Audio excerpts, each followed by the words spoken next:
São Paulo registra queda de mortes pelo coronavírus por 3 semanas seguidas, mas nesta terça-feira, 14 de julho, o estado contabilizou 417 óbitos, o segundo maior número diário, atrás apenas dos dados do dia 23 de junho, quando 434 morreram em decorrência da Covid-19. Para falar mais sobre as ações do governo estadual frente à pandemia, gentilmente nos atende o coordenador executivo do Centro de Contingência do Coronavírus aqui em São Paulo, Dr. João Gabardo. Como é que vai? Bom dia, mais uma vez, obrigado por estar aqui conosco. Bom dia, Tiago. Bom dia, Kalina. Prazer falar com vocês. Doutor, uma declaração do senhor há exatamente 3 semanas mostrava preocupação com o avanço da doença no interior. O senhor acha que a situação ainda é essa? Há um aumento de casos no interior e redução no caso de mortes aqui em São Paulo? De que forma a doença está se espalhando pelo interior? Não, todos os indicadores apontam para isso, né?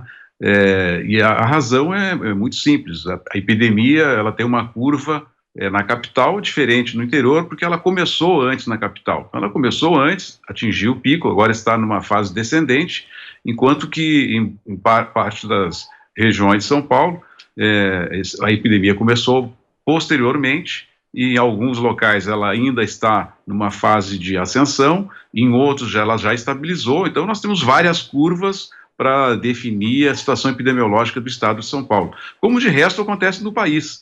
Nós temos locais, região norte, onde a curva já é absolutamente descendente, nós temos locais, estados em que estamos no platô, e a gente tem estados, regiões, principalmente no centro-oeste, na região sul, que a pandemia está iniciando agora. Os primeiros casos realmente evoluíram, a intensidade da epidemia começou a ocorrer há 2 semanas. Então são situações diferentes e as recomendações têm que ser adequadas a cada uma dessas situações epidemiológicas. O senhor acha que esses números atuais estão adequados a toda a reabertura que vem sendo feita aqui no estado de São Paulo? O senhor acha que ainda a reabertura pode lá na frente trazer um repique da doença, um aumento de casos, ou o senhor acha que isso já está adaptado? Não, pode ocorrer um aumento de casos, porque à medida que as pessoas se expõem mais, né, aumentam os seus contatos, por voltar às suas atividades, né? Por voltar a trabalhar, ou voltar aos restaurantes, voltar às academias, aos parques, aumenta o contato físico. Mesmo com proteção, mesmo com máscaras, mesmo mantendo o distanciamento, há um risco de um aumento de contaminação. Mas o que a experiência dos outros países nos mostram, nos ensinam, é que nessa segunda onda, esse contato está sendo feito por uma população mais sadia, uma população mais saudável, são pessoas mais jovens. Então, mesmo aumentando o número de casos, não tem ocorrido um aumento na pressão sobre o sistema de saúde, não tem ocorrido um aumento no número de internações, não tem ocorrido um aumento de internações em tratamento intensivo e, por consequência, também não existe uma pressão e não aumento as taxas de óbito. Então, isso pode ocorrer, a gente tem que ficar atento, né? E caso em algum local haja um aumento dessa transmissibilidade, o Plano de São Paulo prevê situações em que a gente vai colocar o pé no freio, vai aumentar as restrições para manter sempre com bastante segurança essa fase de retomada das atividades.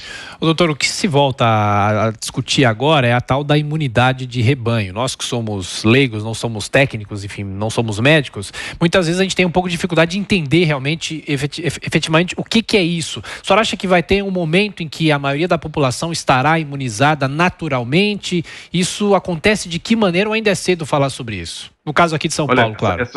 Essa doença, a gente tem muito mais dúvidas em relação a ela do que certeza. Então, essa dificuldade que vocês têm, os especialistas, as pessoas que estudam aí as epidemias, os virologistas também têm algumas dúvidas em relação a essa situação da imunidade de rebanho. Porque, normalmente, em outras viroses, o número de casos começa a cair quando as pessoas passam a ter um percentual de 70%, 80% das pessoas já com anticorpos, já imunizada, então começa a reduzir as taxas. Em relação ao coronavírus, isso tem ocorrido diferente no mundo inteiro. Mesmo em lugares onde a epidemia ocorreu com uma intensidade muito alta, como foi o caso do Amazonas, Manaus, por exemplo, Manaus tem 14% das pessoas com anticorpos, 14% das pessoas tiveram contato com o vírus, 86% não tiveram contato com o vírus. Isso pode ser explicado porque algumas pessoas, mesmo sem ter contato, já tinham uma imunidade natural contra esse vírus. Como? Talvez por contatos em outras viroses, por outros tipos de coronavírus, que não esse, o Covid-19, por outros vírus, as pessoas já possam ter algum tipo de imunidade cruzada. Então, mesmo em contato com a doença, ela não adquire, ela não vai apresentar positividade nos exames. Essa é uma possibilidade. Mas fica sempre a preocupação que você colocou. Como o número de pessoas com imunidade é muito baixo, nós temos um contingente enorme da população que ainda corre risco de ter a infecção. Por isso, a questão da vacina é fundamental, porque quando nós pudermos imunizar principalmente a parcela da população que tem mais risco, que são os idosos e as pessoas com doenças crônicas, doenças cardíacas, doenças renais, doenças pulmonares, nós vamos com isso diminuir bastante a possibilidade de ter os casos de maior gravidade. Doutor, uma última pergunta, é muito cedo, claro, antecipar, mas a audiência da Jovem Pan espera uma questão como essa. Os jornais, inclusive, já trazem discussões nesse sentido sobre grandes eventos que teremos nos próximos meses. No caso aqui de São Paulo, a festa do Réveillon, que é sempre tradicional aqui na Paulista, e claro, no ano que vem, o Carnaval de 2021, inclusive o prefeito de Salvador dizendo que nessa situação é impossível fazer o Carnaval, a não ser que já haja uma vacina antecipada, já teremos uma vacina de forma mais rápida. O senhor acha que eventos como esse, sem uma vacina, estão ameaçados? Não tem nenhuma dúvida.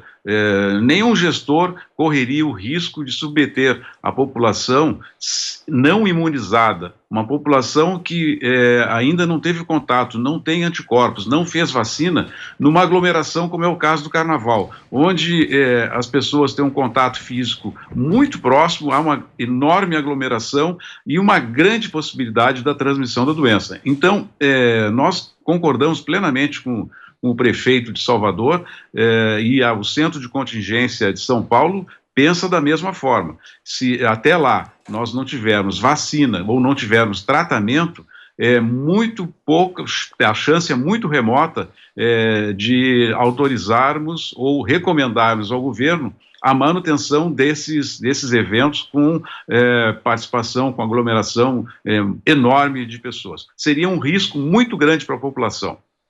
Doutor João Gabardo, coordenador do Centro Executivo de combate aqui do coronavírus, de contingência do coronavírus aqui em São Paulo. Mais uma vez, muito obrigado pela gentileza e atenção do senhor. Bom trabalho. Até a próxima. Ok, eu agradeço e sempre à disposição de vocês. Obrigado. Muito obrigado.